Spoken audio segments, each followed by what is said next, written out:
There's anybody in the world of boxing that knows about regaining championships, it is that man. He did it on 4 separate occasions. And you know it's a big fight week when Evander Holyfield is in town. Spencer Oliver is still alongside me here on this Fight Night special live from Jeddah. And we're joined now by Ade Oladipo. Ade, listen, I know that you've only jetted in the last 24 hours, but there is a big fight feel about this. Let's get straight to it.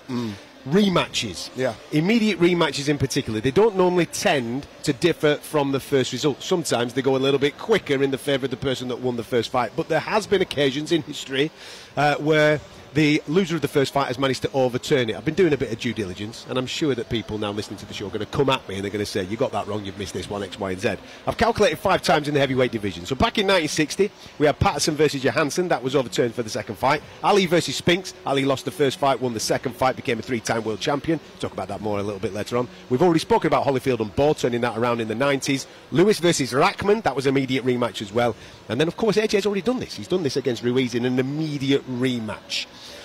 What does this man have to do to overturn that first result that we saw a few months ago? You know what's very interesting about the first 4 names you read out there? So Patterson, Ali, what was the other ones? Holyfield and Bowe, and then we had obviously the Lennox Lewis.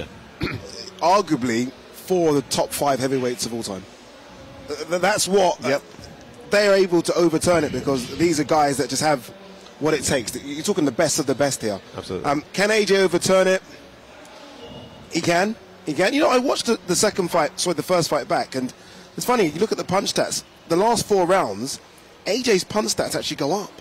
So it looks like, from the naked eye, it looks like he's actually getting tired. His actually punches are going through the roof. He starts very slow. He starts very slow because he's trying to have a boxing match with a chess master. And he simply can't do that. He's got to start this fight fast. He's got to start the fight fast. He's got to dent Usyk early, get that respect. If he doesn't, what Usyk does is he has no fear going into the pocket with AJ, and then he starts going through the gears, opens that tool bag, and unfortunately he's got more tools than AJ. AJ's got to make sure that tool bag stays shut, dent him early, gain his respect, and then start going through the gears as well. If he does that, if he stands off, Spence, and has a boxing match with Alexander Usyk, even if it's a bit like we saw the first time, he simply won't win that way. He loses the fight, mate. And listen, when you're talking about there and you're reading those names and you're talking about those guys being the heavyweight greats, yes. But let me tell you this, right? If AJ can overturn this, and the manner he got defeated in that last fight against Alexander Usyk, and he becomes a 3-time heavyweight champion, this is his legacy. Then we're talking about greatness. Then we're talking about that, because we're talking about fighters of the modern era, the fighters that are in and around his time. This would be a huge step towards putting his name up in the lights with those type of guys that people will be talking about in 10 or 20 years' time. That's fact, right? Because this is a massive... People must understand how big a job this is, right, against Usyk that he's got going in. Not just with these demons that he's dealing with, and we know that this is AJ's biggest problem, is the psychological side of things. Physically, yes, he's great and he's got all that, but the psychological side of it. But this is a huge step, right? And for him to overturn this, the manner that he was defeated last time, would be massive, mate. This would go down as one of the great rematch comebacks, if I'm totally honest. Listen, and the stats on this don't lie for Anthony Joshua. Let's be straight. He's been a professional for 10 years. In that period of time, he's snaffled an Olympic gold medal, and he's already become a 2-time unified world champion. We're talking about the attempt now to become a 3-time heavyweight world champion. We've mentioned some of the names. The first guy to do it was Ali. We've mentioned Evander Holyfield. Lennox has done it. Vitaly Klitschko did it, and Michael Moorer. That's it.